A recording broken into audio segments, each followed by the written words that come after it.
Glad you're staying with us right here on The Exchange, where your business is our business. I'm Rico Hizon.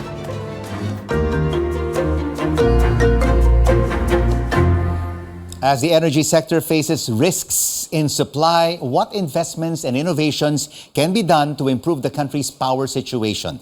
Let's now have an exchange with G.A.A. Delgado Chairman and CEO Guido Delgado. Guido, great to have you with us on the program. As a former president of NAPOCOR, do you think that the government is doing enough to promote energy production?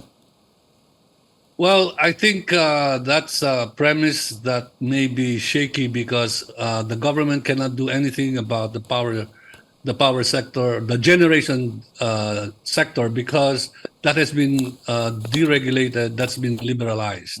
So there's not much the government can do to put up new power plants. In fact, the law prohibits the government from putting up power plants.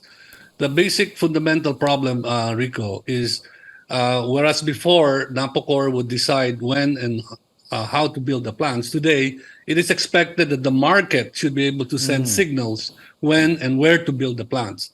Unfortunately, that market, presumably the spot market, is not sending the signals at the right time and at the right places.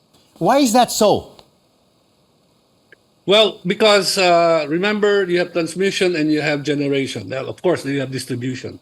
So when you have generation, the sector, you leave it on its own to develop the power plants, then it cannot build the power plants unless there are off-takers. No? So the off-takers could be Meralco, it could be any of the electric cooperatives or any of the contestable customers.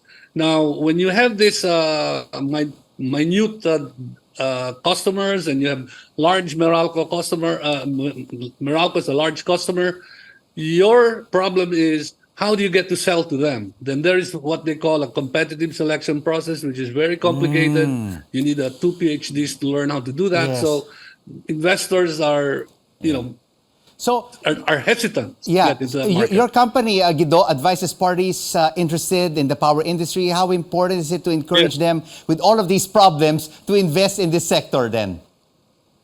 Well, the solution for the Philippines really is to go microgrids, where you're not dependent on NGCP, you're not dependent on large power plants. Microgrid means you put up the power generation at the village level or even at the household level. Where is the Philippines at right now in implementing this microgrid innovation? Well, there's a microgrid law, but the microgrid law still it's still dependent on the franchise of electric cooperatives or on national power. So there is a need to change that law to probably provide franchises to these microgrid operators, because otherwise you will always be at the losing end, because there are so many regulations that you need about 800 signatures to get a power plant up. So there has to be a streamlining of that process. We have to really throw away this century-old convention of having large power plants, long transmission lines. Yes. That's not the way to go. The popular energy part, the most popular one right now is renewables, and the government has allowed full ownership in this energy sector. And it looks like we're seeing interest from foreign investors such as the Chinese. Why aren't we seeing the Western companies coming in to the country? Well, it's just a speculation, because I think the Chinese own the cheapest, the best kind of solar panels. That from over $1 per kilowatt peak, it's now down to 23 cents to 24 cents per kilowatt peak. So maybe that's the reason why. But what the Western countries are coming up with are the AI intelligent systems to manage the grid. That means it provides automatic balancing between supply and demand, frequency and voltage.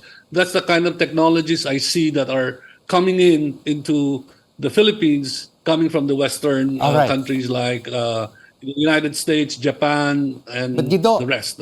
But Guido, while we're still trying to resolve our issues. Will local and foreign investors really want to invest in the country in renewables if we're having issues with their transmission grids?